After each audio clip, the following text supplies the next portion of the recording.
ಇಲ್ಲ, ಭಾಳ ಖುಷಿ ಆಗುತ್ತೆ. ಯಾವಾಗ ಬಂದ್ರೂ ಇದೇ ಒಂದು ಅದ್ಭುತವಾದ ರಿಸೀವಿಂಗ್ ಇರುತ್ತೆ. ಆಮೇಲೆ ನಾನು ಹೊಯ್ಸಳ ಶೂಟ್ಗೂ ಇಲ್ಲೇ ಇದ್ದೆ, ಪೂರ್ತಿ ನಮ್ಮ ಉತ್ತರಾಖಂಡ ಶೂಟ್ಗೂ ಇಲ್ಲೇ ಇದ್ವಿ, ಇಲ್ಲೇ ಸುತ್ತಮುತ್ತ ಮಾಡ್ತಾಯಿದ್ವಿ. ಆ್ಯಂಡ್ ನಮ್ಮ ಪ್ರವೀಣ್ ಶೆಟ್ಟಿ ಸರು, ಅಭಿಲಾಷ್ ಅವರು, ಇವ್ರು ಕರ್ನಾಟಕ ರಕ್ಷಣಾ ವೇದಿಕೆಯಿಂದ ಕನ್ನಡ ರಾಜ್ಯೋತ್ಸವ ಮಾಡಿದಾಗೆಲ್ಲ ನಾನು ಬಂದಿದ್ದೀನಿ ಎಷ್ಟೊಂದು ಸರಿ.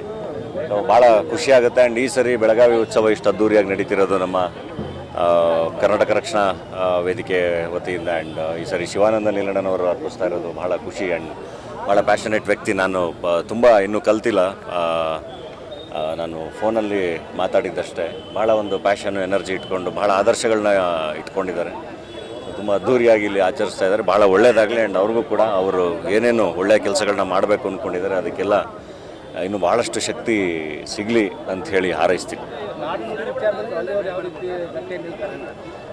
ಅದು ಯಾವಾಗಲೂ ಇರುತ್ತೆ. ಪ್ರೊಡಕ್ಟಿವ್ ಆಗಿ ಏನೇನು ಮಾಡ್ಬೋದು ಎಲ್ಲದಕ್ಕೂ. ಆ್ಯಂಡ್ ಒಳ್ಳೆಯ ಡಿಸಿಷನ್ಗಳಿಗೆ ಎಲ್ಲ ಒಳ್ಳೆಯ ಲೀಡರ್ಸ್ ಜೊತೆ ಡೆಫಿನೆಟ್ಲಿ ನಾವು ಇದ್ದೇ ಇರ್ತೀವಿ. ಆಗಲೇ ಸತೀಶ್ ಅವ್ರು ಹೇಳ್ದಂಗೆ ನಮ್ಮ ಜೀವನನೇ ಭಾಷೆ ಅಲ್ವಾ. ಸೊ ಡೆಫಿನೆಟ್ಲಿ ಅದ್ರ ಜೊತೆಗೆ ನಾವು ಯಾವಾಗಲೂ ಇರಲೇಬೇಕು, ಅದೇ ಉಸಿರು.